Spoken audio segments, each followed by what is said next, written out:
Welcome to the Book Buzz Show with Cheryl, where we dive into the captivating world of books. Here at the Book Buzz Show, we encourage you to make your pages turn with joy and immerse yourself in a magical literary experience. Enjoy the show. Welcome to the Book Buzz Show with Cheryl, where we dive into the captivating world of books. Here at the Book Buzz Show, we encourage you to make your pages turn with joy and immerse yourself in a magical literary experience. Enjoy the show.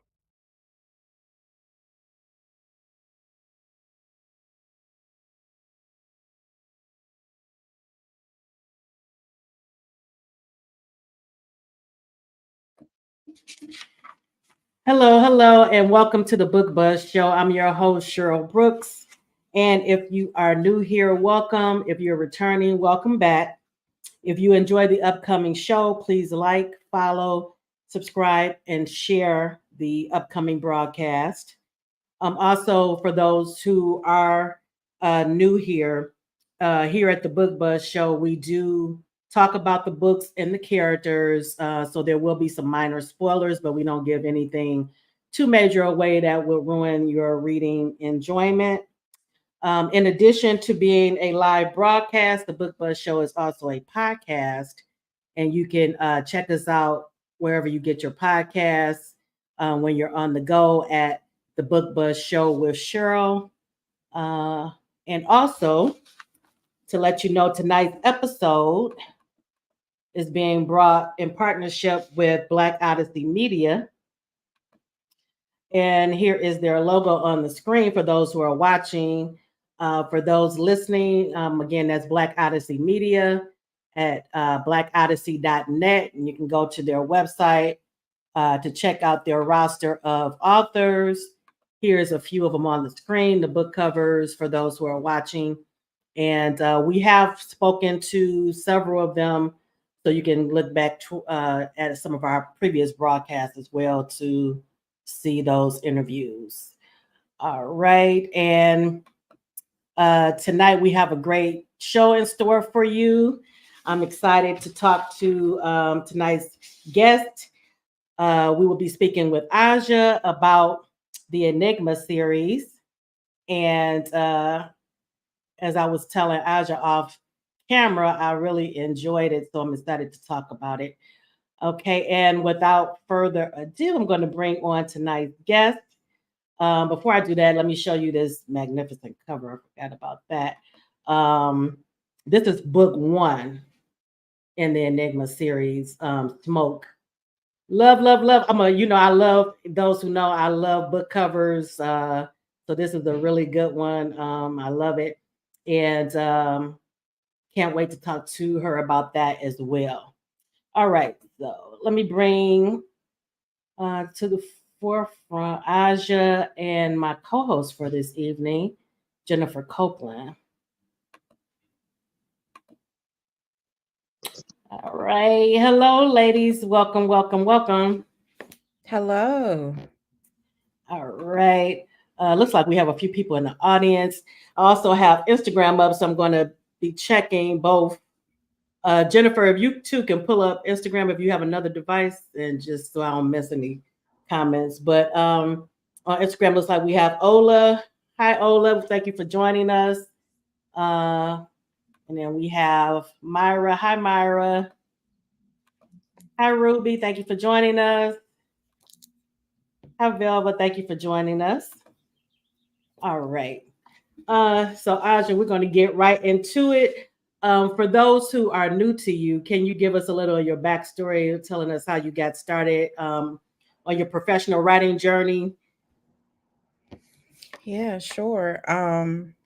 Every time I'm asked that, I feel like I have like this brain fart moment because it's like, how did I get into this?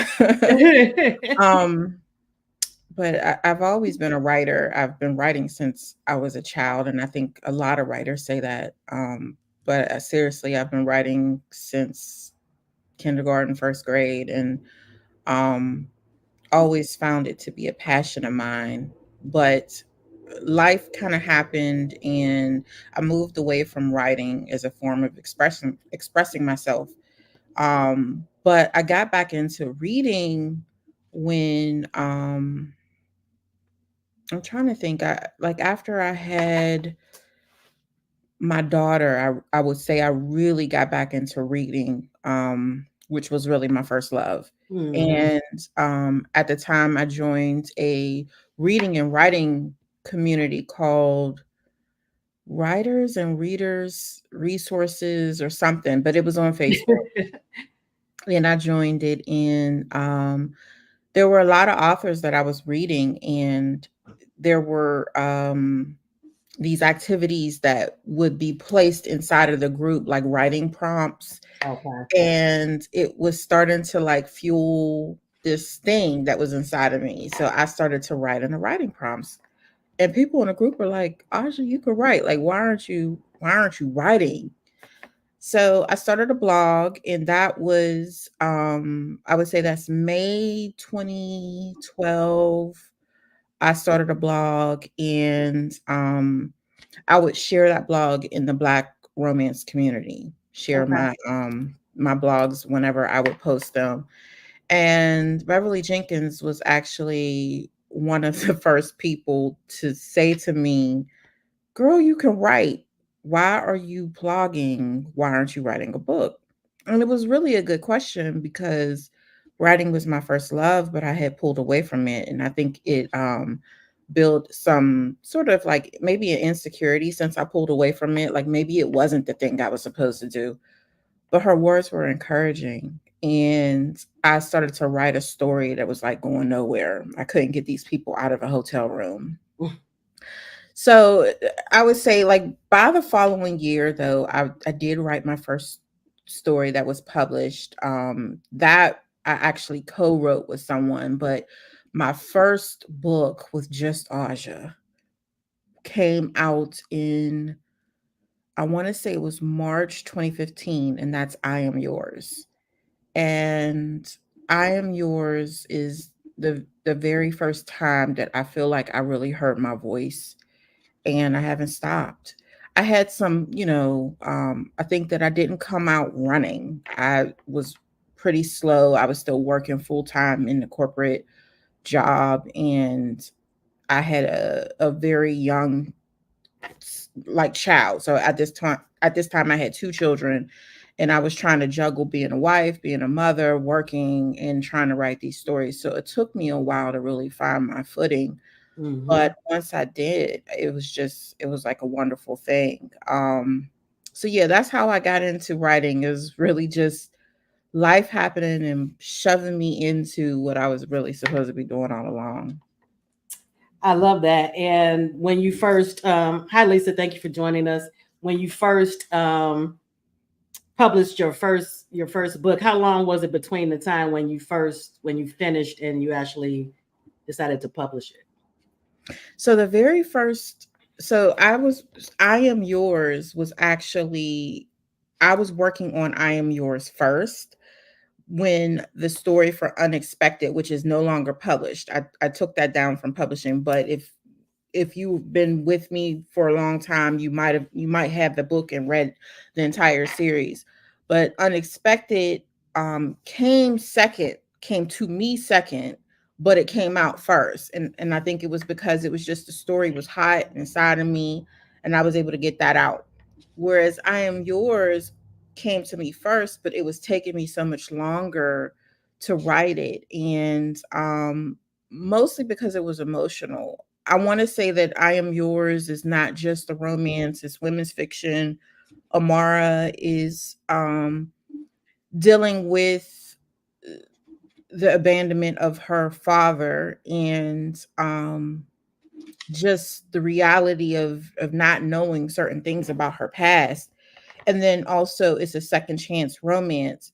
So I really had to delve deep inside of Amara, and it wasn't the easiest thing to do. So I want to say I started it in 2013 and did not publish it until 2015.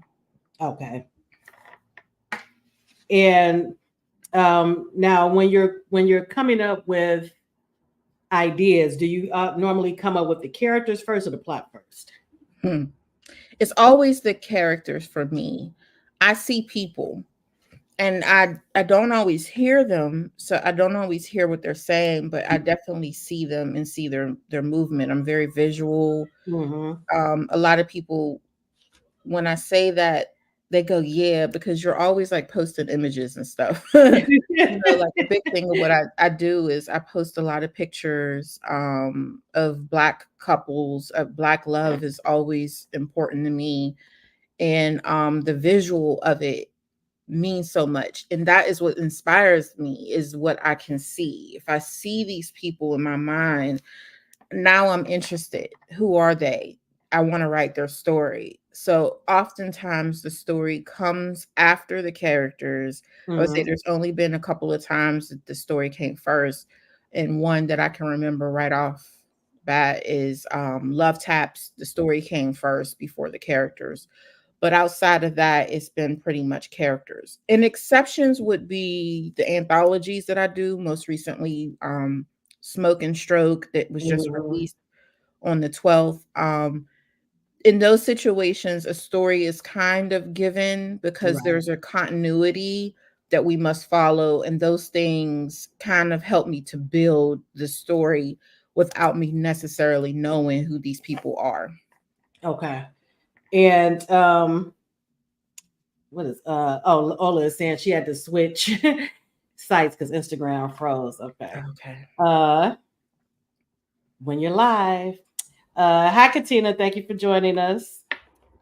All right, now do you have any like writing quirks when you are writing? Do you have to have certain things around you, certain ambiance? It's really dependent on where I'm at in the story. I always must start with coffee, and I'm going to tell you why. Right. Coffee for me isn't just about waking up. It's really not.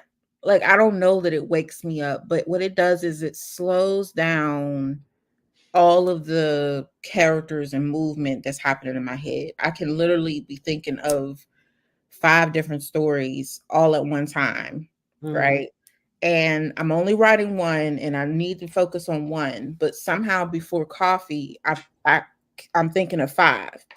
After coffee, I can think of 1. And I can focus on that one story, and that's why I have to start with coffee.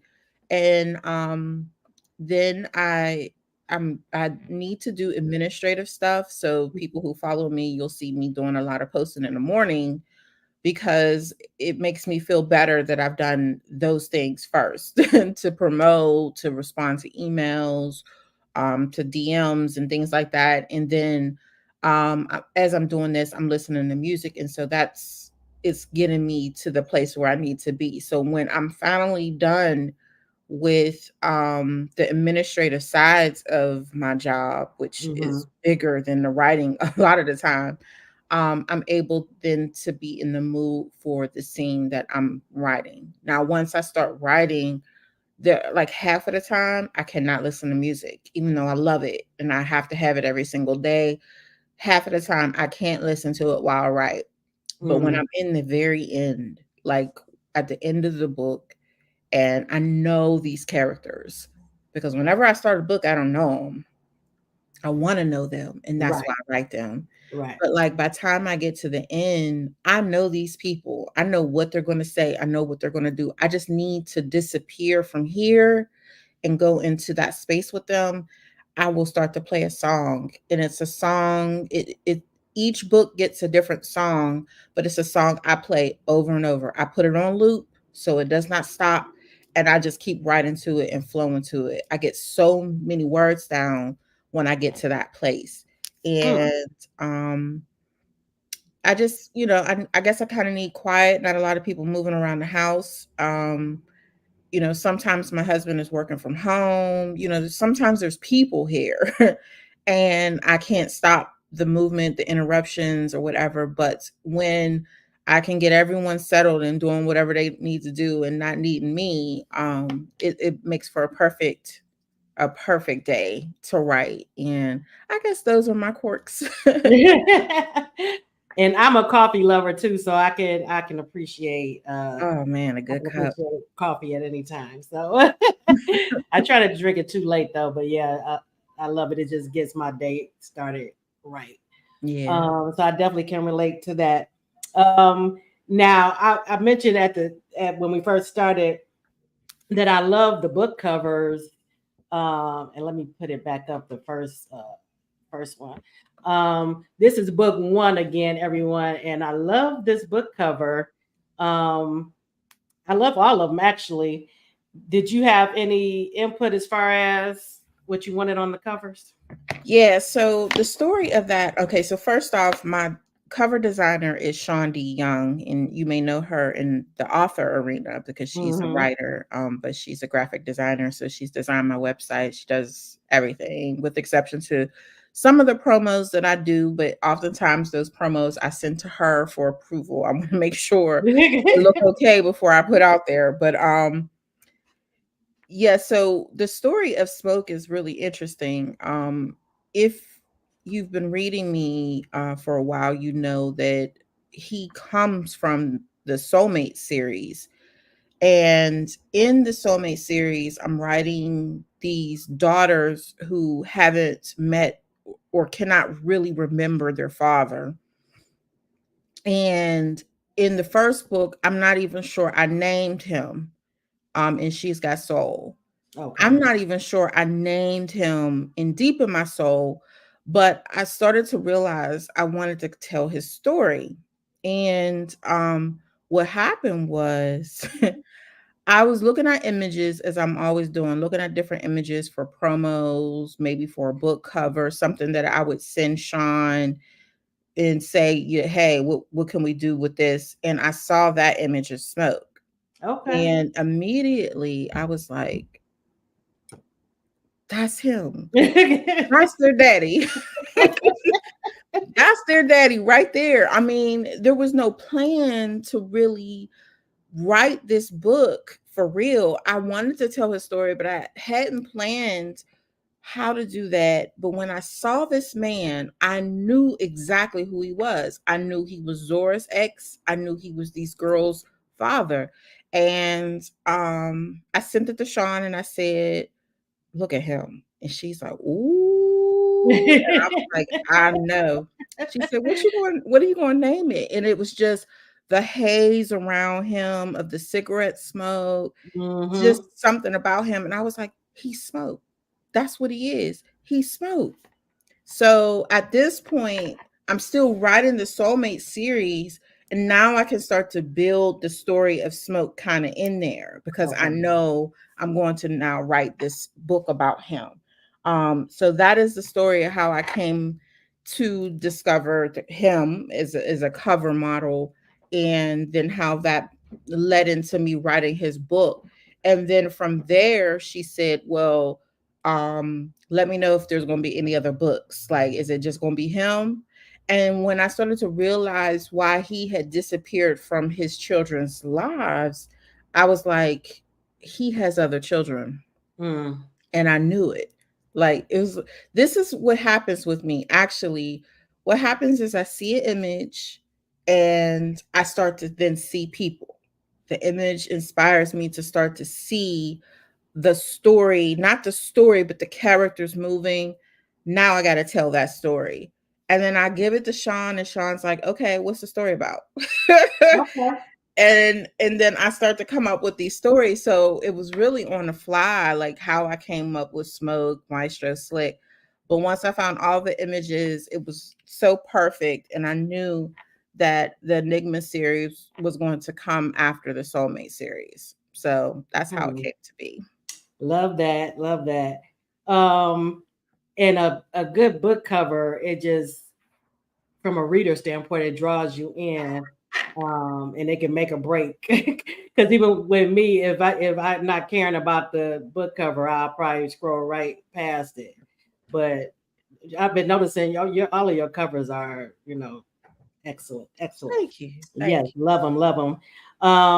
Now the Enigma series is a departure from like your previous work. Mhm. Um, were there any challenges when you started writing the series? Yeah, so the biggest part for me, it wasn't so much the genre, that was part of it, but it was telling the story of someone who people hated. When readers were reading the Soulmate series and got wind that there would be the story Smoke and it Right. was about Zora's ex, they were like, "Oh, hell no. I hate him. Like, why would you write about him? Because he's terrible, you know?" And so I knew that it would be a challenge vindicating him from Mm. all of his wrongs. And I had to decide whether I even wanted to do that. Um, so I think that that was the biggest challenge that I had writing him. But also, once I got into this world Mhm. and I had to immerse myself in it, it was like I really loved it. I loved the freedom of writing stories that don't necessarily have the same rules, but I also was challenged with how much I'm enjoying killing people. And I Like was. me. I really did. Like, I enjoyed killing them. Like, he loved it, and Maestro loved it. Everybody was loving killing, and I was enjoying helping them. And I was like, "What's wrong with me?" So I think that sometimes it was just really just getting over myself and the belief that I could write something different Mhm. and that I had the skill set for it, that I wasn't just a romance writer. And I don't know if you know, I also write erotica under a pen name. Mhm. And so I know what it's like to do something different, but this one was very different in my opinion. But I loved it. And once I got over that, it was great. Yeah, because I would imagine that it would be a little. You have a little trepidation as far as how your readers will, adapt to you That having too. a grittier storyline. Yeah. Does that? I think that what I found is that there's really like two types of readers and maybe three, but that I have people who read the Enigma series and will never ever touch the Soulmate series. They Mm, don't want to have nothing to do with that lovey-dovey. You know what I mm, mean? Like they don't want right, to do it. right, right. And then I have people who won't go over to the Enigma side. But then, I do have some readers that are just, I feel like they're fans of me Right. That'll read whatever and you. they read whatever I'm writing. And Jennifer's one of those people. But yeah, like whatever I write, they're going to read. And so that's tough because you want them to explore this other part of you Hmm. and they won't, but I get it as well. I get it. Like there were times that there were types of books that I thought that I wouldn't find any interest in. And it just, I feel like life has to happen and something moves and you go, let me try this out. And you Hmm. find that it's good. Like it's not what you thought it was going to be, but you can't Right. convince anyone of that. And I don't want anyone to dishonor themselves by not reading something that is too violent for them. There is a lot of cussing. There are words that I definitely do not use on Right. the romance side, but that's kind of the cost of going into this world because let's just face it, these people wouldn't be speaking like how my characters speak on Right. the Right. side. They're It in a wouldn't be dark true to world. it. Right. Yeah, they're gonna say things that, like, we wouldn't be saying, but we're watching them, and that's really all that matters. You don't have to become them. Hmm. You're just watching them live their lives, so, I had so much fun, and I have grown a readership that is very specific about what they wanna read, and I'm Hmm. glad that I was able to touch those people, and hopefully one day, some of them will be willing to come on over to the That other other side of book my romance. too. Well, I know I loved it, and I read a lot of mafia too, so it was nice to get some of that with Black characters, because normally when I'm reading it is IR because of Italian. Yeah, yeah. So it's good to get a little of that in this world as well. But great job. And then I wanted to ask you too, how do you balance some of the darker themes in this new series with the romantic elements of the story? I don't know that I have like a anything witty to say about that. I just knew that I wanted to have him, because it was more about the character and less about trying to balance it. It was Mm, more about him finding the thing that he was lacking in his life and dealing with the reasons why. Smoke is a character that has got to pay for the pain that he's caused, and that payment is loneliness for him. right. And so me introducing a romantic interest and allowing that to move at, along with all of the other things that is happening is just organic to the story, and not so much that I'm constructing a balance between the romance and the grit. But Hmm. I think that if it was a concern for me, it would have just been a matter of reading through it, and because I was a romance reader to before I started to write romance, Right. to read it and see whether I feel any type of romance happening. Now, one Hmm. of the things is they're older.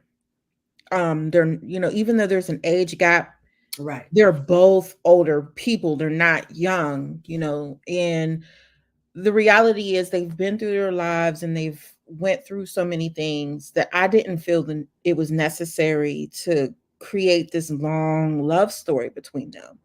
Also, they say that dangerous situations, when sometimes you're kind of thrust into this situation where someone's saving you, the endorphins and all of that get to Right. going, and you're falling in love kind of fast anyway. So this insta love story that occurs between him and Aaliyah, for me, was just a natural thing. But I didn't want it to overshadow this threat on the street, because this threat is going to go through all three books. So Right. I don't know that I thought it out very well. I just went by feeling. You know what I mean? Yeah.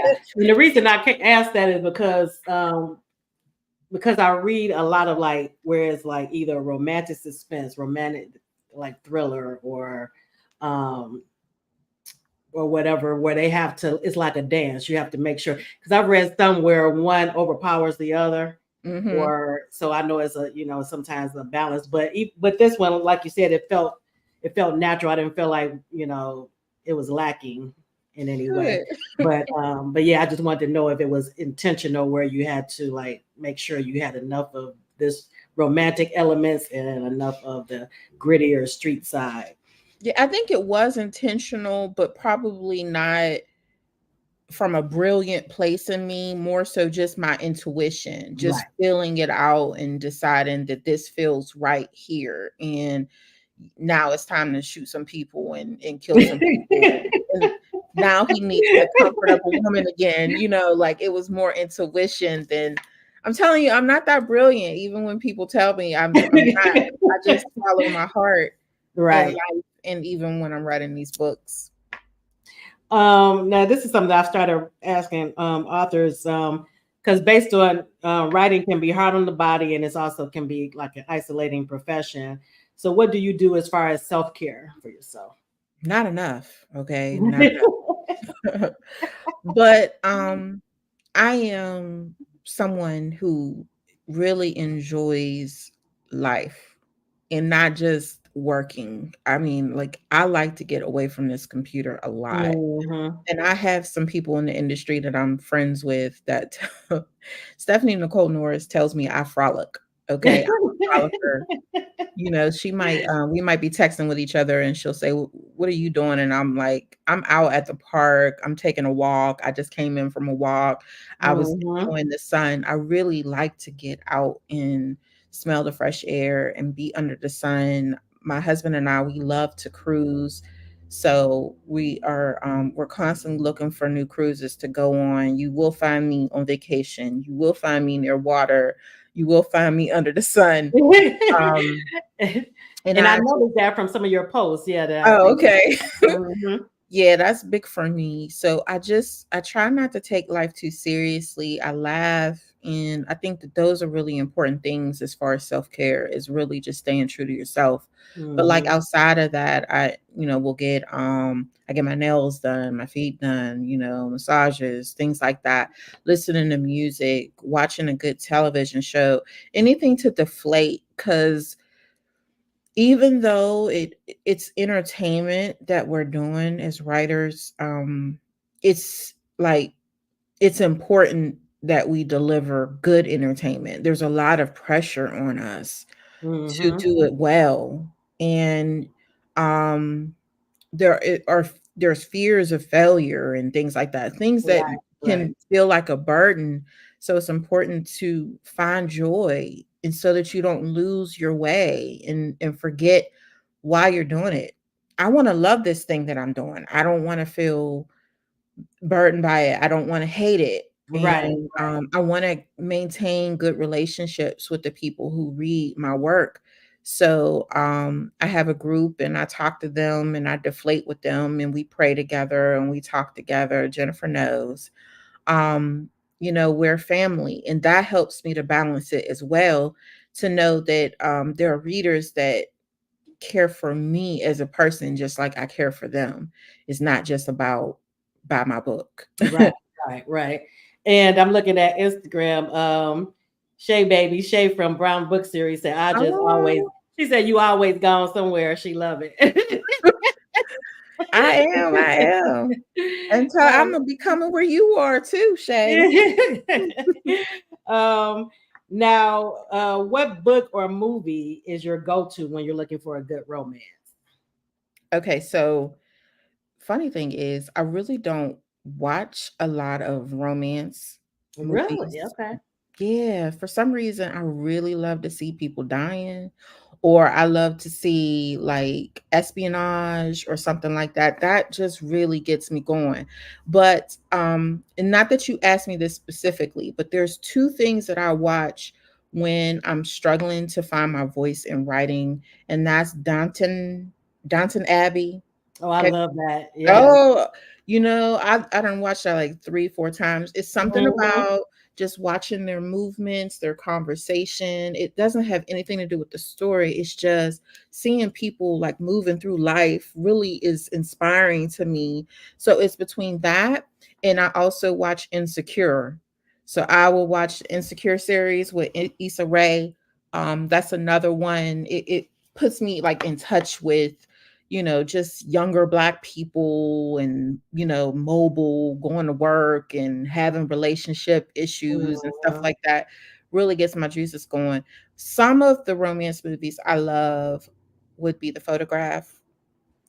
Okay. Um, the Twilight series is corny, it's cheesy, but something about it works Wait for a minute, me. I'm there with you. I'm there with you. I read the books and watched the movies, so yeah. I've not read the books. Even though I have them, but I've not read them. And but I will watch the series like over and over because something about it helps me. And there's a couple other movies that for some reason perimenopause is keeping me from remembering. So What um about books though? Do you still get to read? I Matter of do fact? get to read. I don't read a lot of new authors. I try to add a new author in like at least once or twice a year. But my favorite authors, I can read over and over again because I feel like Mhm. I know their books and it's not going to influence what I'm writing. Right. If it is, it has already, meaning like I took them into my writing experience. But that would be like Beverly Jenkins. Mhm. I can read the Levesques. I can read the Yes. Graysons. Like, Yes. yeah, I could read her stories over and over again. Just something about it is just wonderful to me. LA Banks. LA Banks, and even as her writing as herself, Leslie Isdale Banks. Um, the Vampire Huntress Legends, Carlos and Damali. You don't look like you know what I'm talking about. Have you read that series? I Oh, haven't. girl, Cheryl. Wait, hold on now. And I love paranormal and sci-fi and fantasy and all of that. So I'm definitely gonna have to We check it need to out. have a conversation. Okay. You get started. Minion is Okay. the first book. Minion. I think there's 12 of them. There might be 10 or 12 of them.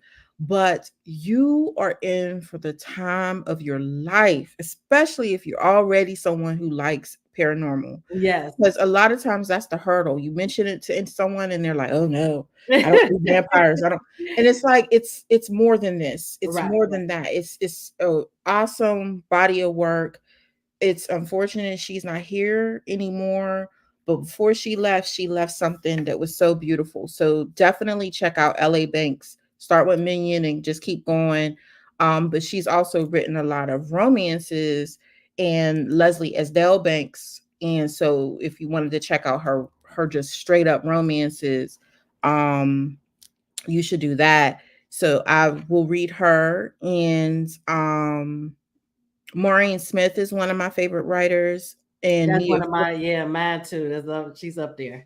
Yeah, that's just awesome. And her romance suspense is excellent. I mean, I feel like that is probably the romance. She introduced me to romance suspense in a way that I could eat it. You know what I mean? Right, Like I right, loved it.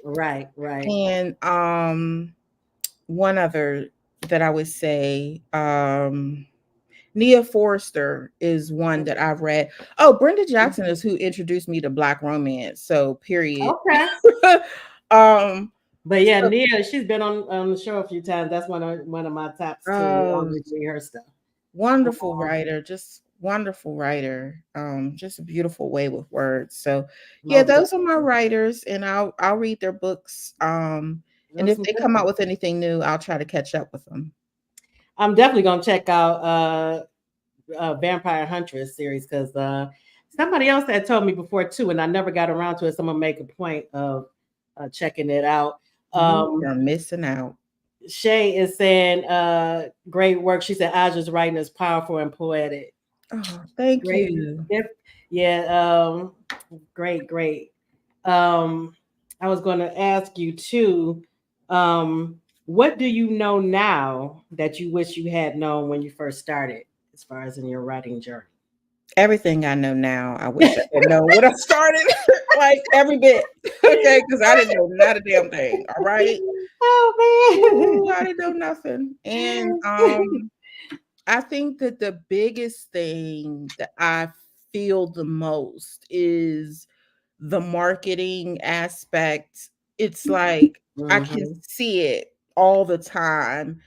And people tell me a lot that like my branding is on point. When they see certain things, they know it's me. Right. Or when I enter into a space and I look a certain way, they're like, I knew you was coming with the red lip.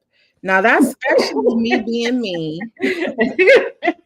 So the red lip is me. It wasn't like something I did for this, but I found that when it came to branding myself, it was important that I was me and Right. then build my brand on me.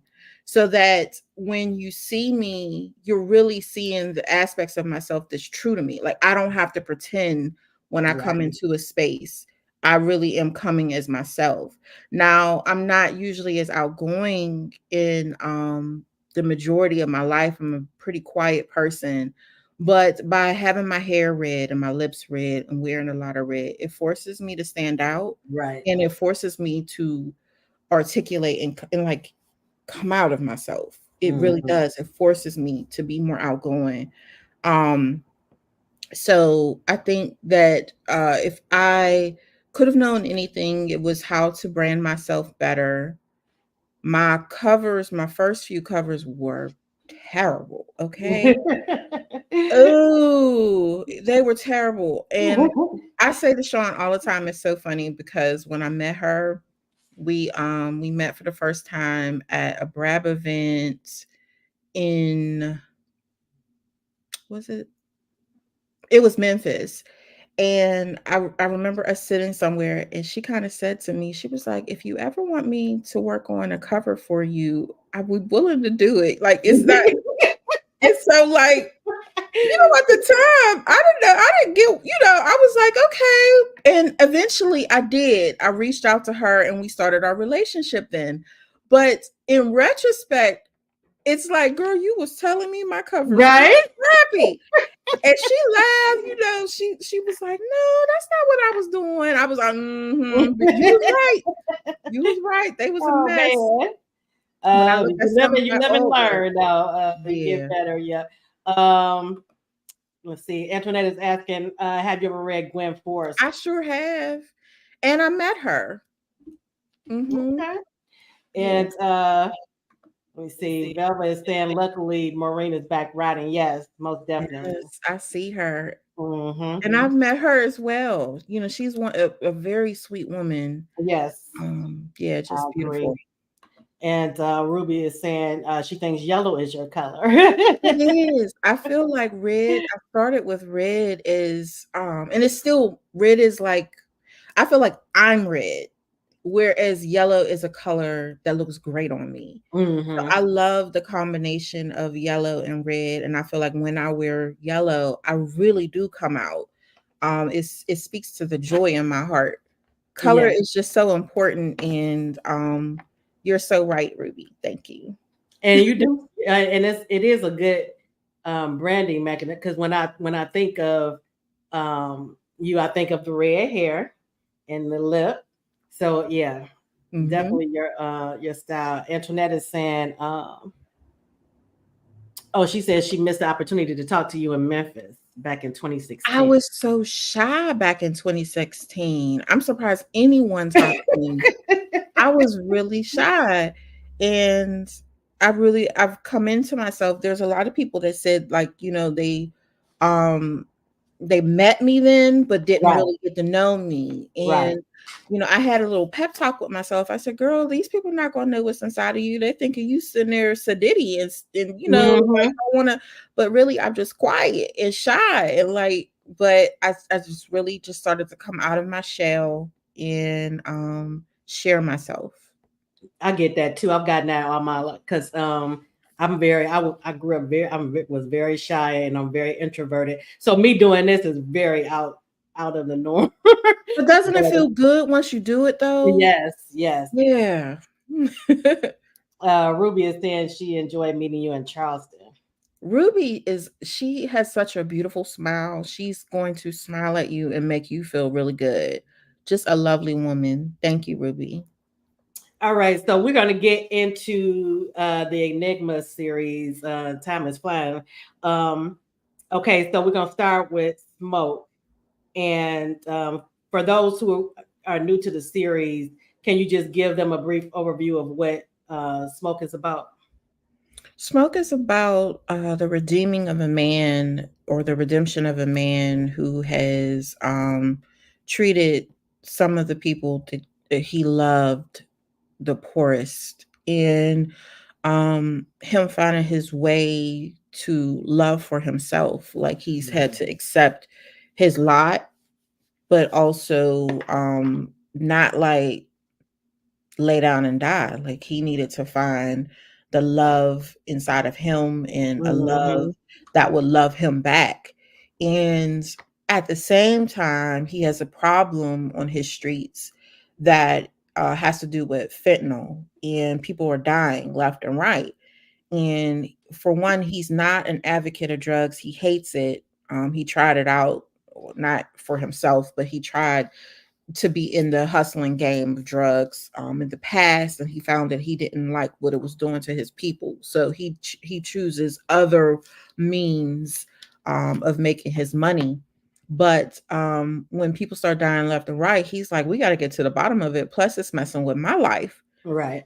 When Aaliyah enters the picture, she's looking for information regarding someone close to her and how they passed away. And so this brings him and Aaliyah close together. And her life is in danger, and he got to be like Superman, Batman, whatever. And he saves her and keeps her safe. And during the course of this, there's a romance that's building while he's trying to get down to the bottom of who's behind these fentanyl related overdoses in his city. So I think that's the gist of it. Yeah, I think that sums it up. And I actually like Erica is saying red is you in different aspects. The passion, sensuality of your writing, and your heart for people, in addition to hair and lips. Go ahead, Erica. You're right. Oh man. And Love it. Antoinette is saying that that is a man any woman can love as a book bae. He was strong, charismatic, and mature lead. I agree. Yeah, Yeah. most definitely. And I like the, what it's saying as far as that it's never too late to find love, because like you said, they're both mature. Even though there is like an age gap, she's in her 40s and I believe he's 60. Mm-hmm. But I loved that aspect of it. And I also, um, there were some heartfelt moments for me in it. And I loved how once he did accept that he was in love with Aaliyah and that she was going to be a part of his life, that he did the little things for her, like paying for Shayla's, is it Shayla's funeral. Mm-hmm. But Aaliyah, she was, some things she did, even though I know that's her profession. She's a journalist, but I'm like, she was doing things that put her in danger. When they first met, she was doing something reckless. Right. Exactly. Yes. But I love that he didn't try to change her. But he did try to still rein her in some to keep her safe, but he didn't try to change her at all. And if you read the entire series, you know she didn't listen too well. Right. Yeah, they accepted each other. I think that's important, because I think that that's the thing that has to happen in order for relationships to really work, is that you find someone you're compatible with, for one. Mm-hmm. And for two, like the things that you're not compatible in, you're not trying to change, because no one wants to be changed. Right. They want to be themselves. He's not going to stop killing people and doing what he does. And she's not going to stop being nosy and going places where she's not supposed to go. They just have to look out for each other. And he does a good job of that, but like I said, if you continue to read the series, you see, Mm-hmm. like, he tells her things that she needs to do or not do, and here she is, right where she's not supposed to be, but he kind of expects that from her. Right. And that's what I like too, is like he anticipated it, because that's just who she is, and that's who she was when he met her. Right. Jennifer, what were your thoughts on Smoke? Smoke is book bae all day long. That's how. And I listened to the audiobook over the weekend when I was back in my room in the bed, and I was like, yes, Smoke, because the narrators, they did their thing with the whole series. I finished the whole series on audiobook in maybe a day and a half, 2 days. Wow. Yeah, that's what I already read the books anyway. Yeah, she was telling me how great the narrators were. I'm gonna have to check out the audio on it as well, because a good narration do it for you too. And I'm just getting into audiobooks, so I used didn't really listen to them, but now it comes in handy with doing the show, because I can be doing other things and listening to it. So I appreciate a good narration. Now, Ola is saying, she said she got to read this series. Sounds exciting. Yes, Ola, you should check it out. No, I never steer you wrong. It's the Prince. And then Antoinette is saying, Aja, did you find it hard to write the scene with Smoke and the friend, the Taylor? I cried. Yeah, I cried writing it.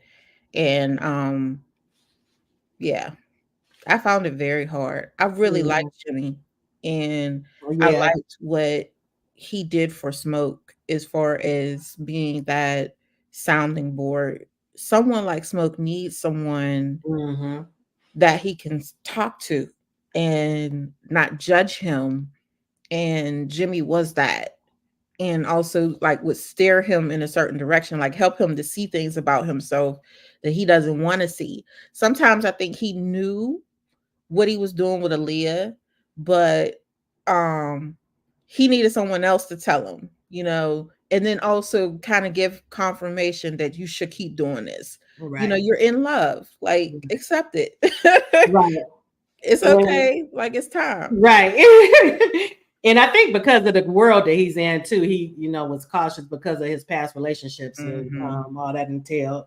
But one of the heartfelt moments for me in the book was the scene between Zora, his ex, and Smoke when and his getting to hold his grandson for the first time. I love that. That scene is probably that came out of nowhere in me. I didn't plan to tell that part, but when I knew that he had to see her because a big part of his story is Zora. A big part of his personal story is Zora and what he had done to her. Right. And I know that readers hated him for what he had done, but Zora no longer did. And I needed to write it so that we all could come to peace about it. Like, okay, he's apologizing to her, he's apologizing to us, like let's just accept that this is done and she's good with it. And introducing the great grandchild is my way of showing that the future is already here. So we don't have to keep talking about the past and worrying about the past. The future is here. Right. And this future is tied to you. That's like such a beautiful thing. I think of this all the time, that I was inside of my grandmother by being an egg inside of my mom. Do you following me? So an egg is with a baby.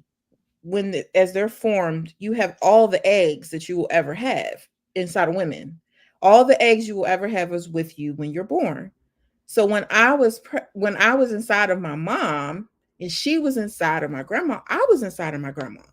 And I thought of that because I'm thinking, we worry so much about things and it's really not that deep. There's so many more beautiful things to be concerned with. So when I have him with his great grandchild, I'm like, the past is done. Like, it's just time to move forward. Right. That was my way of dealing with that. It was such a beautiful scene for me. I'm sorry, I get emotional. If you have read We Are One, you get to see more interactions between him and his great grandchildren. Okay, so I'm gonna make sure to read that one as well. Aja is saying, Erica is saying Aja has been blessed with great narrators, especially Mr. Big Stuff. Okay. Yeah. One, I really enjoy Winston, and he told me he enjoyed narrating for me. He said, I was great, and I was just like, that was like such a compliment. I was like, thank you so much, especially since I had you like killing people. But he was okay with it. But yeah, I really enjoyed the narration from Mr. Big Stuff. I can't listen to my entire book. Like, something about it, I guess the shyness, like I feel like I can't listen to my entire book. It's too much for me. But I listen to enough to know that, great job on narration. Ola is asking, it looks like some people have already started answering her, but just in case she didn't see, she wants to know the name of the first series. So Soulmate series, you would start with the Soulmate series and then go into the Enigma series. I think that's what she's asking. Yes. Right? Yeah. Okay. Okay. And then another one was for me when I love that Aaliyah was encouraging him to reach out, because like she was saying, it's not too late. He was basically talking like this. It was too late to even have a relationship with his other daughters. And she was basically encouraging him to, reach out and just test the water. So I love that too, that she was having that positive impact on his life. I think that's important. If you're going to be with someone who has children in a different relationship, not that you should be the primary person pushing it to happen, but you definitely shouldn't be someone that keeps it from happening. I think it was important to show that Aaliyah had a big heart and wanted him to have a full and whole life. Right. His children Right. are a part of him, both sets, and you can't, have a life and living and doing all this stuff with one set of children, and you have a whole set of children Right. that you don't have a relationship with. And while it was understood some of his reasons for it, the reality is once you start to go down a certain path, shame starts to take over. And you don't want to say anything to him because you got to face that look and that disappointment. Just you weren't a good father, you weren't a good man. Mm-hmm. And there are reminders of that. How do you face that reminder? But Aaliyah was very clear that he should, and I think that he was starting to feel that it was time. And then with Zora also saying that it's time, it was just perfect. So a lot of readers, when they were reading this series, couldn't wait for me to give them some sort of coming together with the two sides. And I held off because I didn't want the story to be foreshadowed. I needed them to have their own moment and it not have anything to do with fentanyl and Carmen and yeah. And I won't say much more because some people have only gotten so far. I love that, and I look forward to reading that because I was waiting too for that reunion. So like, when is that? So I'm excited about that.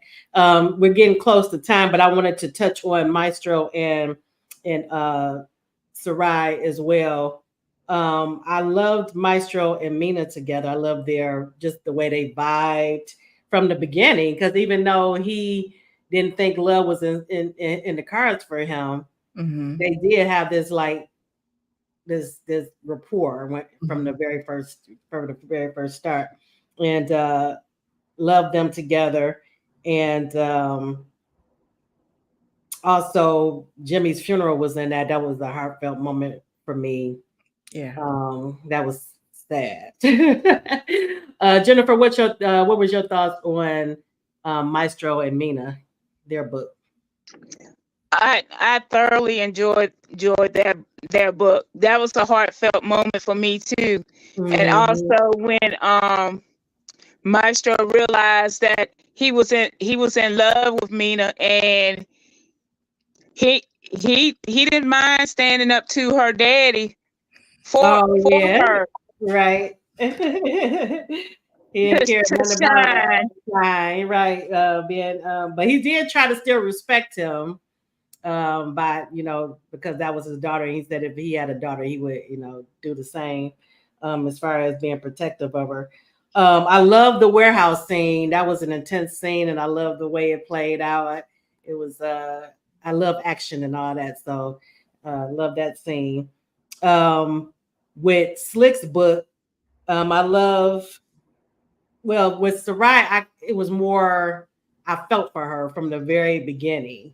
Even in Maestro's book, because her perception was that he was the favorite child, that she didn't get a lot of her, I guess, the attention that she wanted from her father, even though she knew her father loved her. Or did she? Because she even said that she thought that he hated her sometimes.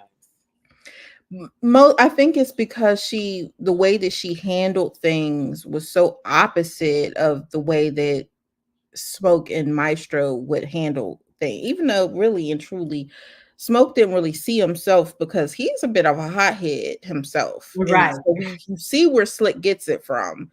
But I think that she didn't always think before she acted, and that's what bothered him the most, was because he felt like she should have grown up by now, right, and been more accountable and just behave differently in certain situations, whereas Maestro was more cool-headed and has more of the qualities that he would see as the leader, and someone that can take their enterprise to the next level.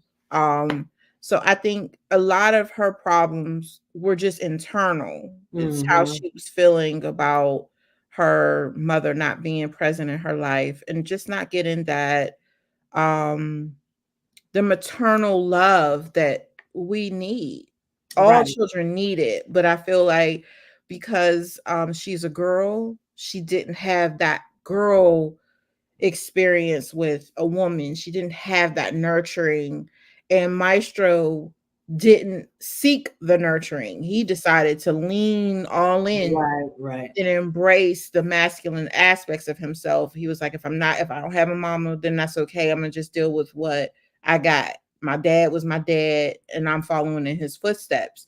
But even him, he was injured by Carmen's not Right. being there. Right. Even though he is not showing up in the same way as it is for Sarai.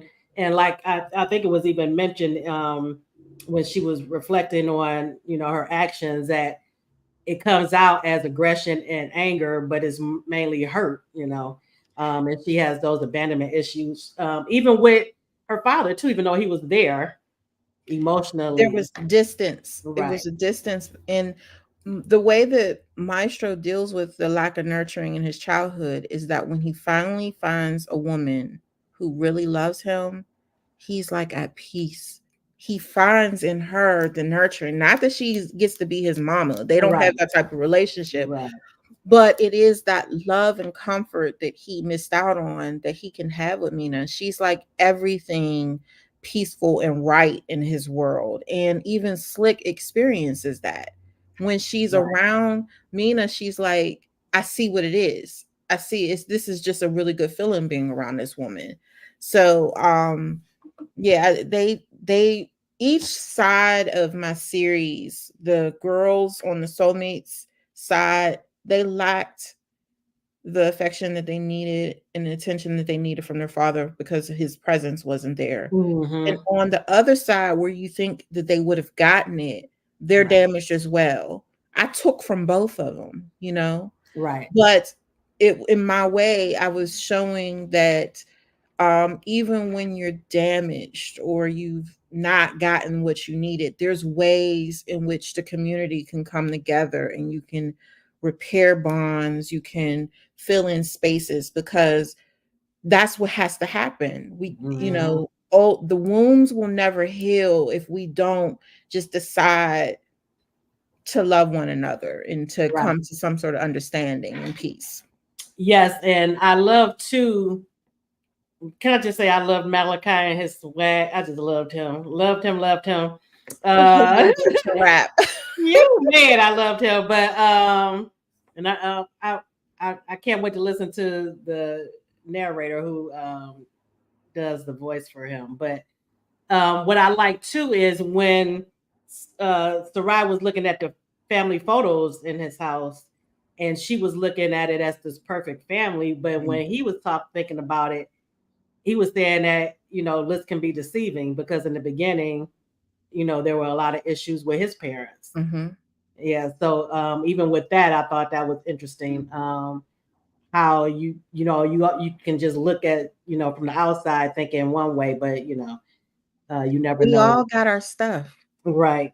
We do. We all have it, and somehow that's the beauty of writing romance, is that you still create love despite the fact that we're writing people that have had broken beginnings and middles. Right. We give them joy despite all of that. Yes. And I like the bond. I knew when she needed help and she didn't call her father or her brother, she knew that if she called Malachi, that he would come, and he did come. Mm-hmm.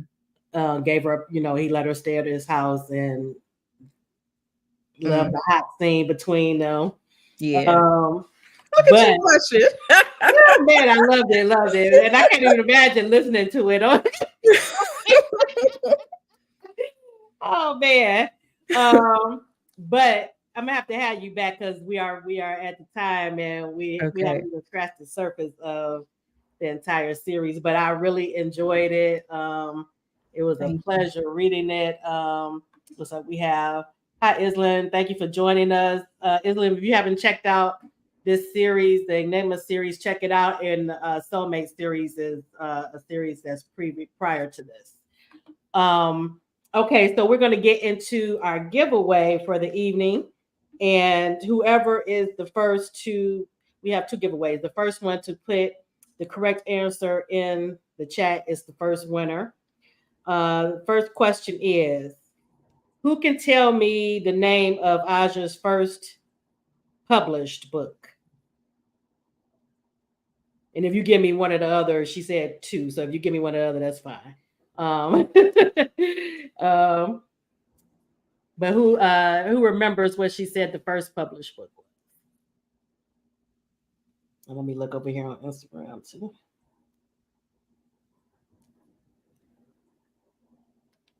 Anyone? No one remembers?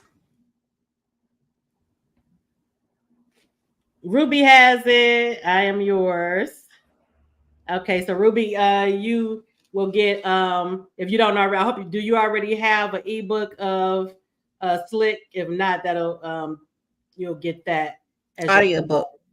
Audiobook, I'm sorry.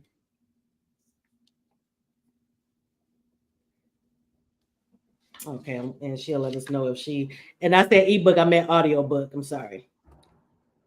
Okay, and the next question, whoever gets this one, when I asked Aja, does she come up with the character or the plot first? Did she say she came up with the character or the plot?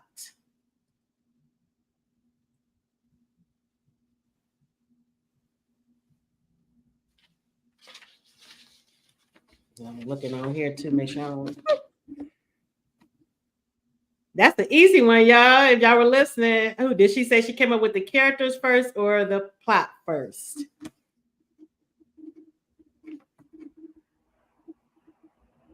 Antoinette has it, character. So Antoinette is the second winner of the audiobook. Congratulations. Congratulations to our winners. Okay,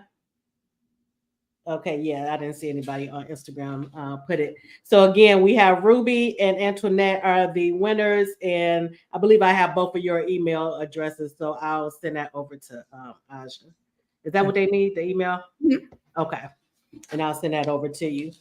All right, well, I want to thank you for coming on the show. I enjoyed our discussion, and thank you, Jennifer, for co-hosting tonight. I appreciate it. Thank you for having me. It was fun. And to help you get into the Enigma world and audio, I am sending you all 3 audiobooks. Thank you. Thank you so much. for hosting me. Yes, thank you. And thank you everyone for coming out and being so engaged in the audience and Instagram, YouTube. Thank you for coming out. And make sure to tune in next week. We're going to have 2 authors on actually next week.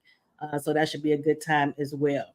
All right. So everyone enjoy the rest of your evening. And thank you again, Aja, for coming on the show.